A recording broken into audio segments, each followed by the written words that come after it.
అదే నీతో ఉండేవాడు. వాడేడి? ఎక్కడా? లేడండి, ఇక్కడ ఉండట్లేదు. చూడు, వాడు హద్దు మీరి ప్రవర్తిస్తున్నాడు. కనిపిస్తాడేమో, సీత ముందే నిలేద్దామని వచ్చాను. ఎందుకులే అని ఊరుకుంటుంటే చాలా ఎగస్ట్రాలు చేస్తున్నా. ఖచ్చితంగా ఈ విషయం అమ్మకి చెప్తా. చెప్తే నా మీద ఒట్టే. రఘు, నువ్వెప్పుడైతే సీతతో ఆ మాట అన్నావో నాకైనా తెలుసుంటే హెచ్చరించేదాన్ని.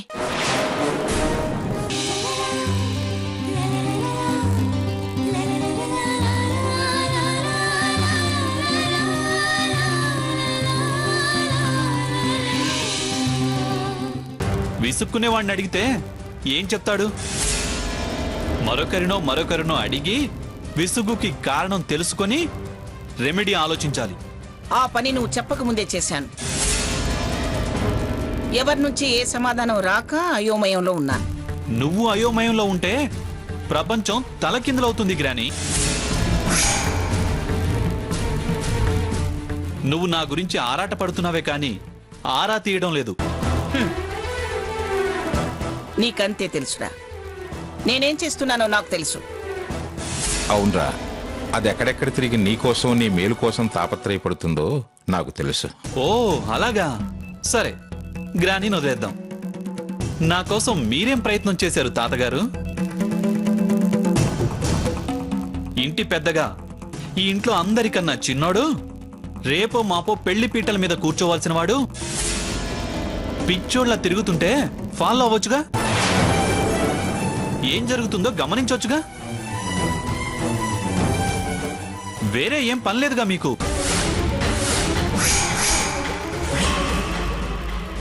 ఆహా, అదేం వద్దు. ఇలా ఇంటికొచ్చినప్పుడు ప్రేమ ప్రదర్శించడం, నేను అలా మెట్లెక్కి వెళ్ళగానే ఆ ప్రేమను వదిలేసి టీవీ చూడడం. అరే సాకేత్, తాతయ్యతో అలాగేనా మాట్లాడేది? తమరితో కూడా ఇలాగే మాట్లాడతాగా. మిమ్మల్ని అడుగుతా, ఇవాళ అందరినీ అడుగుతా.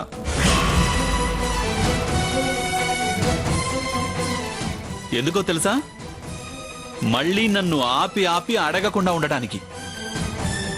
ఇన్నేళ్ళు వచ్చాయి, ఏం చేశారు? అమ్మ దగ్గర, అదే మీ అమ్మ దగ్గర డబ్బు తీసుకోవడం, భార్య చాటున కూర్చొని పేకాట ఆడటం. నా గురించి వదిలేయండి. పోనీ ఇంత వ్యాపారం ఒంటి చేతి మీద చేస్తున్నాడే, కన్న కొడుకే మంచి చెడు తెలుసుకుందాం, లాభ నష్టాల గురించి కానీ, ఇబ్బందుల గురించి కానీ, అవసరాల గురించి కానీ అడిగావా? నో. కానీ ఇవాళ నువ్విలా అడగటం కూడా కేవలం గ్రానీ ముందు డ్రామా.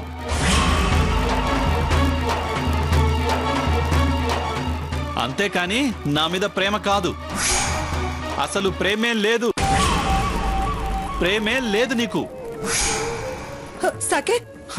నెక్స్ట్ తమరే తల్లి, తమరి దగ్గరికే వస్తా, అప్పుడు మాట్లాడదు గాని. చెప్పండి మై డియర్ డాడీ, నేను ఎవన్నో మెడపెట్టి గెంటేస్తే అంతలా అడ్డుపడ్డారు. నాలో నేను తల్లడిల్లిపోతుంటే ఎప్పుడైనా నా బెడ్రూమ్కి వచ్చి ప్రేమగా అలా దగ్గరికి తీసుకుని వివరంగా అడిగి కాస్తన్నా నాకు ఓదార్పునిచ్చావా? కన్నీళ్లు తుడిచావా? అలాంటి పరిస్థితి ఎప్పుడూ రాలేదు కదరా. ఇప్పుడేగా నిన్నెలా చూడటం. చిరాకు పడుతుంటే ఎలా దగ్గరికి తీసేది? చేరదీయాల్సింది చిరాగ్గా ఉన్నప్పుడే, సరదాగా సంతోషంగా ఉన్నప్పుడు కాదు. ఆ అవసరం ఎందుకుంటుంది? ఈ ఫీలింగ్ ఎందుకు వస్తుంది? తప్పించుకునే మాటలు మాట్లాడడం తప్పు. సరే, ఆయన తండ్రి, మగాడు. కానీ నువ్వు తల్లివి, కన్న తల్లివి. నువ్వైనా నన్ను ఒళ్ళోకి తీసుకున్నావా? లేదు. ఆ గుణమే నీకు లేదు. అదే ఉంటే చెల్లి నాకు దూరం ఎందుకయ్యేది?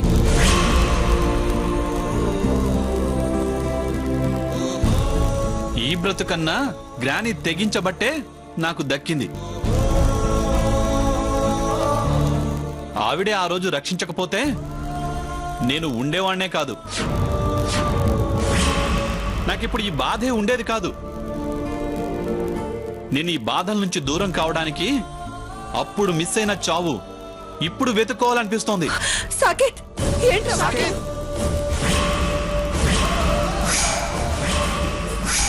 అంతలా ఫీల్ అవ్వద్దు. నేనేం చావను, పిరికివాణ్ణి కాను.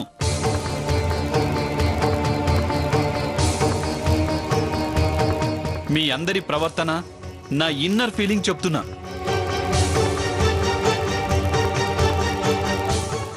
నా ఫీలింగ్స్ నుంచి నేనే బయటపడతా. డెఫినెట్ గా ఫ్యాక్ట్స్ బయట పెడతా. అందరి ముందు ప్రూవ్ చేసి నేను రిలీవ్ అవుతా. ఎస్, ఈ టెన్షన్స్ నుంచి నేను రిలీవ్ అవుతా. నాకెవరి హెల్ప్ అవసరం లేదు. నా పవర్ నాకు తెలుసు. I'm not a kid. ఇక నుంచి మీరెవరు నన్ను అలా అని ఇలా అని ప్రశ్నించకూడదు. ఓకే?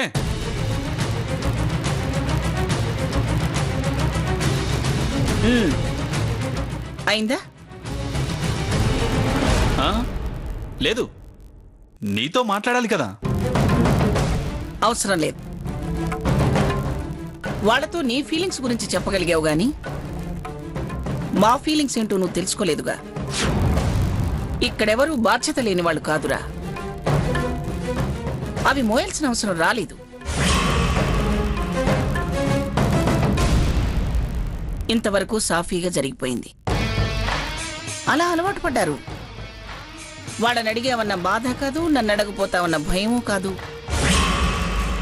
అందరి బాధ్యతల్ని ప్రశ్నించి నువ్వు బాధ్యత తప్పితే ఎలా? సమస్య చెప్పకుండా పరిష్కారం చూపించడం ఎవరి వల్ల కాదు. నాకు పవర్ ఉంది అన్నావు గాని దాని వెనకాల ఇంతకాలం పెరిగిన వాతావరణం ఉంది. సమర్థించిన మనుషులున్నారు.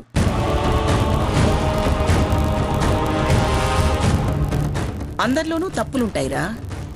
అవి నువ్వెత్తి చూపినంత మాత్రాన నువ్వు రైట్ అయిపోవు. ఆ తప్పులు వెతకటంలోనే జీవితం అంతా నిరాశగా మిగిలిపోతుంది. ఇక నువ్వు చేయగలిగేదే ఉంటుంది. స్థిరంగా, స్థిమితంగా, ఓపెన్ గా అందరికీ నీ ప్రాబ్లం ఏంటో చెప్పు. సహకరించకపోతే అప్పుడను. ఓదార్పు కోరుకునేంత బాధ నువ్వేం పడుతున్నావో చెప్పు. చెప్పుకోలేను.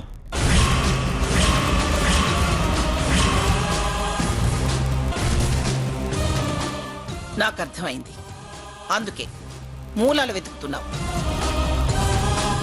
తప్పకుండా నీ సమస్యలు తీరిపోతాయిరా. చూద్దాం. సరే సరే, భోజనానికి రా. ఆకలి లేదు, తినే తీరిక లేదు. ఆలోచించాలి.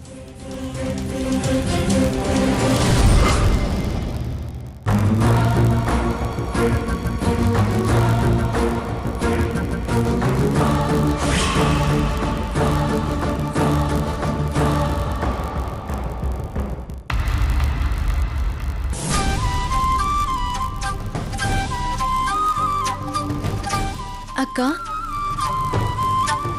అమ్మమ్మ గారు నిన్ను ఎక్కడికి తీసుకెళ్లారు? ఎక్కడికంటే ఏం చెప్పమంటావే? కారు తిన్నగా తీసుకెళ్లి భాస్కర్ సార్ వాళ్ళ ఇంటి ముందు ఆపింది. భాస్కర్ సార్ ఇంటి ముందా? అవును. దిగి లోపలికి వెళ్ళాక రఘురామ్ అనేవాడు ఊరెళ్ళాడన్నావే, వాడేడి? ఎక్కడా? లేడండి, ఇక్కడ ఉండట్లేదు. కనిపిస్తాడేమో. సీత ముందే నిలేద్దామని వచ్చాను. వాణ్ణి నా దగ్గరికి తీసుకొచ్చే బాధ్యత నీదే. రఘురాం లేడు కాబట్టి సరిపోయింది. ఎదురు పడితే ఏం జరిగేదో, అసలు ఏం వాగేవాడు, నా బ్రతుకు ఏం మలుపు తిరిగేదో. జరిగింది ఇప్పుడు ప్రమాదం లేదనిపించినా రేపు కాకపోతే రేపనే భయం నాకింకా ఉంది. అవునక్క, నాకు అలాగే అనిపిస్తుంది. ఏదైనా నిప్పు పూర్తిగా ఆరలేదు. బావ మనసు మారితే గాని మనశ్శాంతి ఉండదు.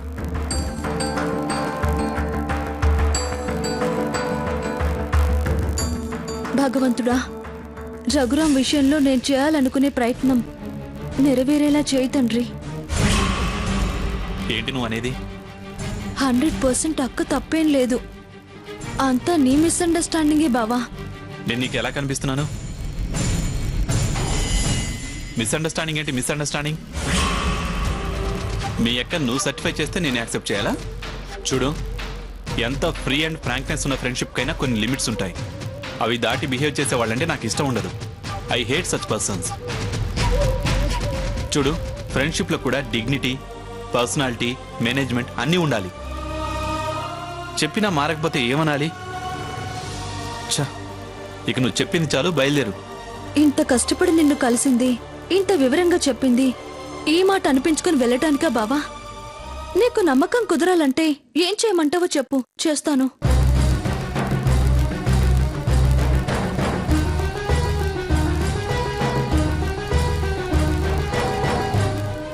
కరెక్ట్గా సిస్టర్ అనిపించుకున్నావు. బ్లడ్డే కాదు, మాట కూడా సేమే. ఇవే మాటలు, సరిగ్గా ఈ మాటలే మీ అక్క కూడా టెంపుల్లో అంది. ఏం చేస్తారో అది మీరే చేయండి, అంతేకాని నన్ను స్క్రిప్ట్, యాక్షన్, డైలాగు చెప్పమంటారే?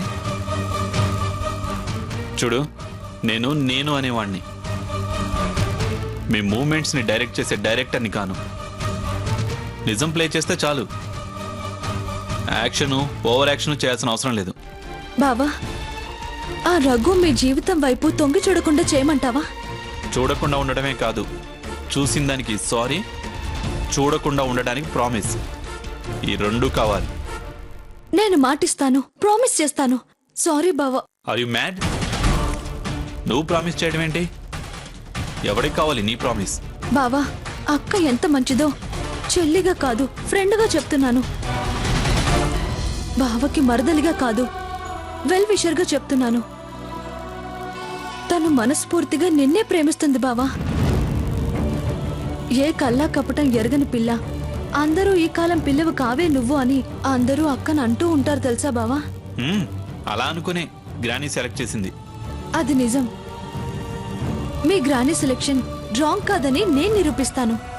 నీకోసం ప్రతి క్షణం బాధపడే మా అక్కని బాధ పెట్టద్దు బావా. ప్లీజ్ బావా, అర్థం చేసుకో.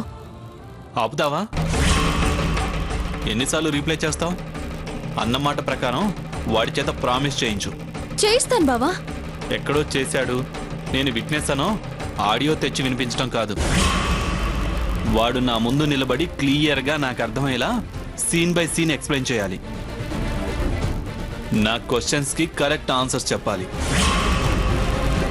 సాటిస్ఫై చేయాలి, సారీ చెప్పాలి, నో మోర్ ఎంట్రీ అని నాకు ప్రామిస్ చేయాలి. ఓకే? చాలు బావా, నేనేవైపోయినా పర్వాలేదు.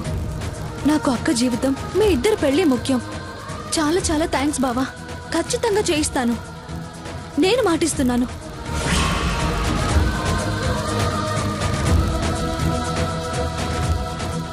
ఎస్, కరెక్ట్గా ఇలాగే చేయాలి.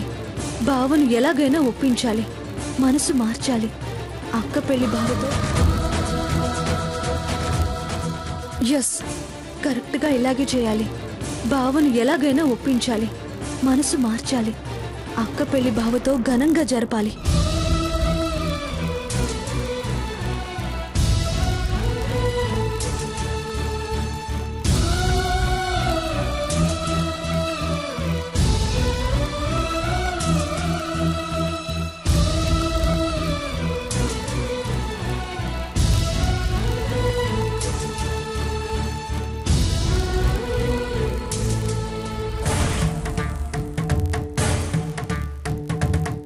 నాన్న సాకేత్, ఇలారా. ఏమిట్రా ఇదంతా? ఏమిటి తిరుగుడు? ఏమిటి నీ వాలకం? ఎలా అయిపోయావో చూడు కన్నా. తల్లిగా అది పట్టించుకోదు, కొత్తగా తండ్రితో తగవు. నిన్నిలా చూసి నేను భరించలేకపోతున్నానురా. నన్ను ఇలా ఆపి నువ్వు బాధపడటం నేను భరించలేకపోతున్నాను. అదిగా సాకేత్. తాతయ్య ప్లీజ్, నాకేదో ఒకటి చెప్పి కన్విన్స్ చేసే ప్రయత్నం చేయొద్దు. నేనంటే అందరికీ అలుసైపోయింది. నిన్ను అలుసుగా చూసింది ఎవర్రా? ఎవడో పరాయివాడు. ఆ పరాయివాడి కోసమే నన్ను పల్చం చేశారు. ఎవరో ఏదో చేశారని గ్రాని మీద కోప్పడితే ఎలారా? తను ఎవరి కోసమో వెళ్ళాడంటే నమ్మరు. కొడుకు కళ్ళెదుటే ఉన్నాడుగా. ఆయన వదిలేసి నువ్వు పరాయివాడి కోసం వెళ్ళావు, నువ్వు పరాయివాడి కోసం వెళ్ళావు అని నన్నంటారేంటి? అసలు నన్నెవరూ నమ్మరే. నాకు విలువ లేదా? నా మాటకు విలువ లేదా? ఏ నెంబర్ ఎవరిది? హలో, నేనండి, శారదని. శారదా, నువ్వా? ఎక్కడి నుంచి? ఎక్కడున్నావు? ఎలా ఉన్నావు? పర్వాలేదే. నా గురించి చాలా ఆరాటంగా అన్ని ప్రశ్నలు వేశారు. అసలు గుర్తే లేదేమో అనుకున్నాను. అదేంటి శారదా అలా అంటావు? నా గురించి నీకు తెలీదా? గుర్తుంచుకునేవాడినో, గుర్తు లేనట్టు మాట్లాడేవాడినో. అవును, ఈ మధ్య నువ్వు ఊరొచ్చావా? అమ్మ నన్ను నువ్వు పిలిపించావా అని అడిగింది. ఓ, అందుకు గుర్తున్నానా? ప్లీజ్ శారదా, అలా మాట్లాడుకో. ఇంతకీ ఎక్కడున్నావు? ఈ ఊళ్ళోనే ఉన్నాను. నేనొకసారి మిమ్మల్ని కలవాలి. మీతో చాలా విషయాలు మాట్లాడాలి. చాలా చాలా ముఖ్యమైన విషయాలు మాట్లాడాలి. నథింగ్. నేనేంటో, నా వాల్యూ ఏంటో, ఎవరెవరి దగ్గర నా పొజిషన్స్ ఏంటో తేల్చుకున్నాకే మళ్ళీ మాట్లాడతాను. అందాక నన్నెవ్వరూ డిస్టర్బ్ చేయొద్దు. రే సకేత్, రే సకేత్.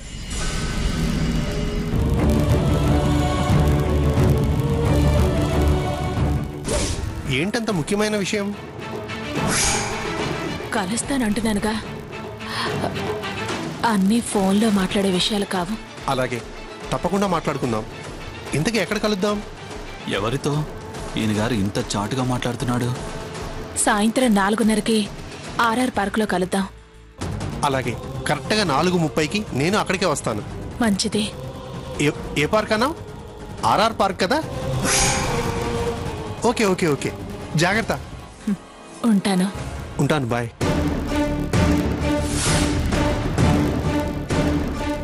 ఎవరది ఫోన్లో? రాంగ్ నెంబర్ రా. ఎవరో చేస్తూ ఉంటారు. ఏదో రాంగ్ నెంబర్ వచ్చింది అంతే. రాంగ్ ఇన్ఫర్మేషన్ ఇస్తున్నాడు. రాంగ్ నెంబర్ అయితే సరిగ్గా 4:30కి నేను అక్కడికి వస్తాను అని ఎందుకంటాడు? సంథింగ్. ఎవరది ఫోన్లో? రాంగ్ నెంబర్ రా. ఎవరో చేస్తూ ఉంటారు. ఏదో రాంగ్ నెంబర్ వచ్చింది అంతే. రాంగ్ ఇన్ఫర్మేషన్ ఇస్తున్నాడు. రాంగ్ నెంబర్ అయితే సరిగ్గా 4:30కి నేను అక్కడికి వస్తాను అని ఎందుకంటాడు? Something is going on. వీడు కానీ వినలేదు కదా. వింటే మాత్రం వీడికి అసలు దొరకకూడదు. ఉలిక్కి పడుతున్నాడు అంటే ఏదో మ్యాటర్ ఉన్నట్టే. వాచ్ చేయాలి, ప్రోగ్రామ్ ఫాలో అవ్వాలి. నా మీదే చేయి చేసుకుంటావు కదా. నా చేతికి ఏదైనా దొరకాలి. గ్రానీ చేత్తో ఫినిషింగ్ టచ్ ఇప్పిస్తా.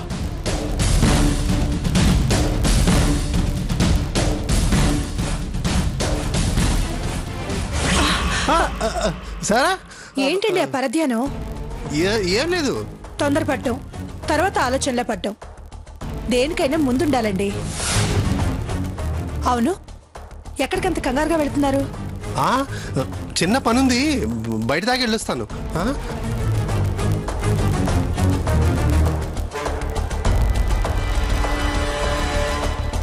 లక్ష్మి, లక్ష్మి! వస్తున్నా అత్తయ్య.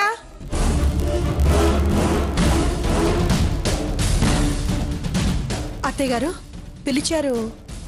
స్వర్గంలా ఉండే ఇల్లు నరకంలా మారిపోయింది. శుభకార్యం ముందుకొస్తుంది. ఎన్నన్నా నెత్తినేసుకోను. కాస్త ఇప్పుడైనా బాధ్యత నెత్తికెత్తుకో.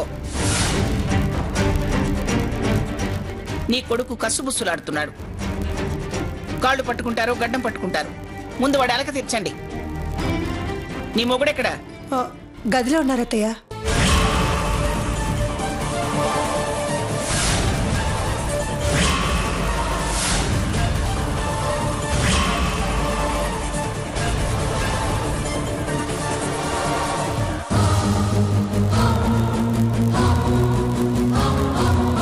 ఎవరి గదుల్లో వాళ్ళు ముడుచు కూర్చుంటేలా? ముందు వాడి సంగతి చూడండి. వెళ్ళో. మీరేమిటి నా మొహం చూస్తూ కూర్చున్నారు? వెళ్ళి కాస్త వాడి మొహంలో నవ్వు తెప్పించండి. వెళ్ళండి.